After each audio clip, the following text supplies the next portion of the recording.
ರಾಜ್ಯದಲ್ಲಿ ಇವತ್ತು ಕೂಡ ವರುಣಾರ್ಭಟ ಮುಂದುವರೆದಿದೆ. ನಾಳೆಯಿಂದ ಮತ್ತೆ ಜುಲೈ 10ನೇ ತಾರೀಕುವರೆಗೂ ಕೂಡ ರಾಜ್ಯದ ಕೆಲವು ಜಿಲ್ಲೆಗಳಲ್ಲಿ ಬಹಳ ದೊಡ್ಡ ಪ್ರಮಾಣದಲ್ಲಿ ಮಳೆ ಬೀಳುತ್ತೆ ಅಂತ ಹವಾಮಾನ ತಜ್ಞರು ಮಾಹಿತಿಯನ್ನು ಕೊಟ್ಟಿದ್ದಾರೆ. ಮುಖ್ಯವಾಗಿ ಕರಾವಳಿ ಭಾಗದ 3 ಜಿಲ್ಲೆಗಳಿಗೂ ಕೂಡ ನಾಳೆ ಮತ್ತು ನಾಡಿದ್ದು ಅಂದರೆ ಜುಲೈ 6 ಮತ್ತು 7ನೇ ತಾರೀಕಿನಂದು ರೆಡ್ ಅಲರ್ಟನ್ನು ಹವಾಮಾನ ಇಲಾಖೆ ಘೋಷಣೆ ಮಾಡಿರುವಂಥದ್ದು. ಅದರ 7ನೇ ತಾರೀಕಿನ ನಂತರ ಜುಲೈ 8, 9, 10 3 ದಿನಗಳ ಕಾಲ ಅದೇ ಕರಾವಳಿ ಜಿಲ್ಲೆಯ ದಕ್ಷಿಣ ಕನ್ನಡ ಇರ್ಬೋದು, ಉಡುಪಿ ಇರ್ಬೋದು ಮತ್ತು ಉತ್ತರ ಕನ್ನಡ ಈ 3 ಜಿಲ್ಲೆಗಳಿಗೂ ಕೂಡ ಆರೆಂಜ್ ಅಲರ್ಟ್, ಯೆಲ್ಲೋ ಅಲರ್ಟನ್ನು ಘೋಷಣೆ ಮಾಡಿರುವಂಥದ್ದು. ಇದರ ಜೊತೆಗೆ ನಾಳೆ ಮತ್ತು ನಾಡಿದ್ದು ಜುಲೈ 6 ಮತ್ತು ಜುಲೈ 7ರಂದು ಚಿಕ್ಕಮಗಳೂರು ಮತ್ತು ಶಿವಮೊಗ್ಗ ಜಿಲ್ಲೆಗೂ ಕೂಡ ಆರೆಂಜ್ ಅಲರ್ಟನ್ನು ಘೋಷಣೆ ಮಾಡಿರುವಂಥದ್ದು. ಅಂದರೆ ರಾಜ್ಯದ ಈ ಕರಾವಳಿ ಭಾಗದ ಮತ್ತು ಮಲೆನಾಡು ಭಾಗದ ಈ 2 ಸೇರಿ 5 ಜಿಲ್ಲೆಗಳಲ್ಲಿ ಮುಂದಿನ 2-3 ದಿನಗಳ ಕಾಲ ಬಹಳ ದೊಡ್ಡ ಪ್ರಮಾಣದಲ್ಲಿ ಮಳೆಯಾಗುತ್ತೆ. ಅದರಲ್ಲೂ ಮುಖ್ಯವಾಗಿ ಮಂಗಳೂರು, ದಕ್ಷಿಣ ಕನ್ನಡ ಜಿಲ್ಲೆ,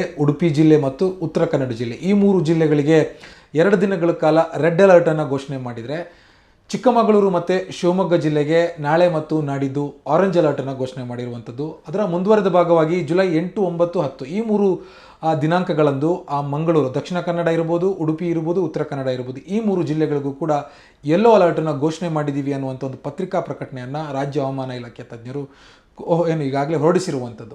ಇನ್ನು ಬೆಂಗಳೂರಿಗೆ ಸಂಬಂಧಪಟ್ಟಿರುವ ಹಾಗೆ ಜುಲೈ 9ನೇ ತಾರೀಕುವರೆಗೂ ಕೂಡ ಅಂದರೆ ಮುಂದಿನ 4 ದಿನಗಳ ಕಾಲ ಇದೇ ರೀತಿಯಾಗಿರುವಂಥ ವಾತಾವರಣ ಬೆಂಗಳೂರಿನಲ್ಲಿರುತ್ತೆ. ಮುಖ್ಯವಾಗಿ ಬೆಂಗಳೂರಿನ ಸಂಜೆ ಬಳಿಕ ಬೆಂಗಳೂರು ನಗರದ ಕೆಲವೊಂದಿಷ್ಟು ಜಾಗದಲ್ಲಿ ಏರಿಯಾಗಳಲ್ಲಿ ಅಲ್ಲಲ್ಲಿ ಮಳೆಯಾಗುವಂಥ ಸಾಧ್ಯತೆಗಳಿದೆ. ಮತ್ತು ಮೋಡ ಕವಿದ ವಾತಾವರಣ ಕೂಡ ಇರುತ್ತೆ. ಮತ್ತು ಉಷ್ಣಾಂಶ ಏನಿದೆ, ತಾಪಮಾನ ಇದೆ, ಅದು ಗಣನೀಯವಾಗಿ ಇಳಿಕೆ ಇರುತ್ತೆ. ಹೀಗಾಗಿ ಜಾಸ್ತಿ ಸೆಕೆ ಇರೋದಿಲ್ಲ, ಒಂದಿಷ್ಟು ಕೂಲ್ ಇರುತ್ತೆ. ಬೆಳಗಿನ ಜಾವ ಒಂದು 7-8 ಗಂಟೆವರೆಗೂ ಕೂಡ ಮೋಡ ಕವಿದ ವಾತಾವರಣ ಅಂತ ಇರುತ್ತೆ. ಅದಾದ ಬಳಿಕ ಇಂದಿನಂತೆ ಸೂರ್ಯ ತಾಪಮಾನ ಇರುತ್ತೆ. ಅದಾದ ಬಳಿಕ ಸಂಜೆಯಿಂದ ಅಂದರೆ ಮಧ್ಯಾಹ್ನ 1-2 ಗಂಟೆ ನಂತರ ಬೆಂಗಳೂರಿನಲ್ಲಿ ಮಳೆಯಾಗುವಂಥ ಸಾಧ್ಯತೆ ಇದೆ ಅಂತ ಒಂದು ಎಚ್ಚರಿಕೆಯನ್ನು ಕೂಡ ಬೆಂಗಳೂರು ನಗರಕ್ಕೆ ಕೊಟ್ಟಿರುವಂಥದ್ದು. ಇನ್ನು ಮುಖ್ಯವಾಗಿ ಇವತ್ತು ರಾಜ್ಯದಲ್ಲಿ ಭಾಳ ಉತ್ತಮ ರೀತಿಯಾಗಿ ಮಳೆಯಾಗಿದೆ.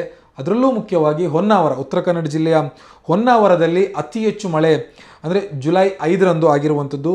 ಸುಮಾರು 131.2 ಮಿಲಿಮೀಟರ್ನಷ್ಟು ಮಳೆ ಇವತ್ತಾಗಿದೆ.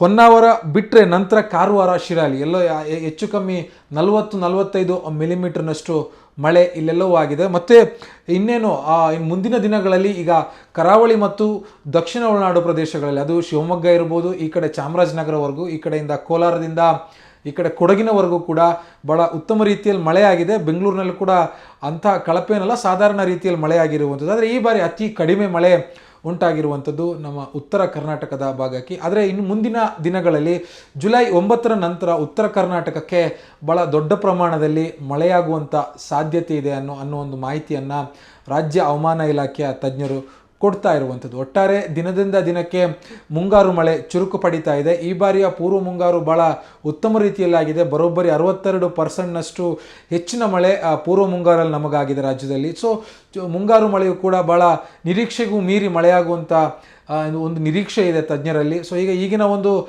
ರೆಕಾರ್ಡ್ ನೋಡ್ತಾ ಹೋದರೆ ಹವಾಮಾನ ತಜ್ಞರು ಏನು ನಿರೀಕ್ಷೆ ಇಟ್ಕೊಂಡಿದ್ದಾರೆ ಅದು ನಿಜ ಆಗುವಂಥ ಒಂದು ಹಾದಿಯಲ್ಲಿದೆ. ರಾಜ್ಯದ ಎಲ್ಲ ಕಡೆಗಳಲ್ಲೂ ಕೂಡ ಮಳೆ ಆಗ್ತಾ ಇದೆ. ಮತ್ತು ಮುಖ್ಯವಾಗಿ ಮತ್ತೊಂದು ಮುನ್ನೆಚ್ಚರಿಕಾ ಕ್ರಮ ಏನು ಅಂತಂದರೆ, ನೀವು ಮಳೆ ಬರುವಂಥ ಸಂದರ್ಭದಲ್ಲಿ ಅಗತ್ಯ ಮುನ್ನೆಚ್ಚರಿಕಾ ಕ್ರಮಗಳನ್ನು ತೆಗೆದುಕೊಂಡು ವಾಹನವನ್ನು ಚಲಾಯಿಸುವಂಥದ್ದು, ಅಥವಾ ಒಣಗಿರುವಂಥ ಮರದ ಕೆಳಗಡೆ ನಿಂತ್ಕೊಳ್ಳುವಂಥದ್ದು, ಅಥವಾ ಶಿಥಿಲ ಕಟ್ಟಡಗಳ ಆಶ್ರಯ ಪಡೆಯುವಂಥದ್ದು, ಹೀಗೆ ನೀವು ಯಾವುದೇ ರೀತಿಯಾಗಿರುವಂಥ ಅನಾಹುತಗಳಿಗೆ ಹೋಗುವಂಥ ದಾರಿಯನ್ನು ಹಿಡಿಬಾರ್ದು ಅನ್ನುವಂಥದ್ದು ಕೂಡ ತಜ್ಞರು ಮನವಿ ಮಾಡಿಕೊಂಡಿದ್ದಾರೆ. ಹೀಗಾಗಿ ಜಿಲ್ಲಾಡಳಿತ ಯಾವುದೆಲ್ಲ ಕ್ರಮಗಳನ್ನು ತೆಗೆದುಕೊಳ್ಳೋದಕ್ಕೆ ಸಾಧ್ಯನೋ ಆ ಎಲ್ಲ ಕ್ರಮಗಳನ್ನು ಕೂಡ ತೆಗೆದುಕೊಳ್ಳೋದಕ್ಕೂ ಕೂಡ ಹವಾಮಾನ ಇಲಾಖೆ ಒಂದು ಸೂಚನೆಯನ್ನು ಕೊಟ್ಟಿರುವಂಥದ್ದು. ಒಟ್ಟಾರೆ ನಾಳೆ ಮತ್ತು ನಾಡಿದ್ದು ಕರಾವಳಿ, ದಕ್ಷಿಣ ಕನ್ನಡ ಜಿಲ್ಲೆ, ಉಡುಪಿ ಜಿಲ್ಲೆ ಮತ್ತು ಉತ್ತರ ಕನ್ನಡ ಜಿಲ್ಲೆಯಲ್ಲಿ ರೆಡ್ ಅಲರ್ಟ್ ಇರುತ್ತೆ. ಅದಾದ ಬಳಿಕ 8, 9, 10 ಈ 3 ದಿನಗಳಲ್ಲಿ ಯೆಲ್ಲೋ ಅಲರ್ಟ್ ಇರುತ್ತೆ. ಮತ್ತು ನಾಳೆ ನಾಡಿದ್ದು ಚಿಕ್ಕಮಗಳೂರು, ಶಿವಮೊಗ್ಗದಲ್ಲಿ ಆರೆಂಜ್ ಅಲರ್ಟನ್ನು ಹವಾಮಾನ ಇಲಾಖೆ ಘೋಷಣೆ ಮಾಡಿರುವಂಥದ್ದು.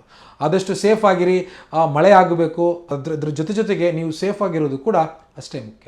ಬೆಂಗಳೂರಿನಿಂದ ಕ್ಯಾಮ್ರಾ ಪರ್ಸನ್ ವೆಂಕಟೇಶ್ವರ ಜೊತೆ ಅಶೋಕ್ ಮಿಲ್ಕಿ, ನ್ಯೂಸ್ 8.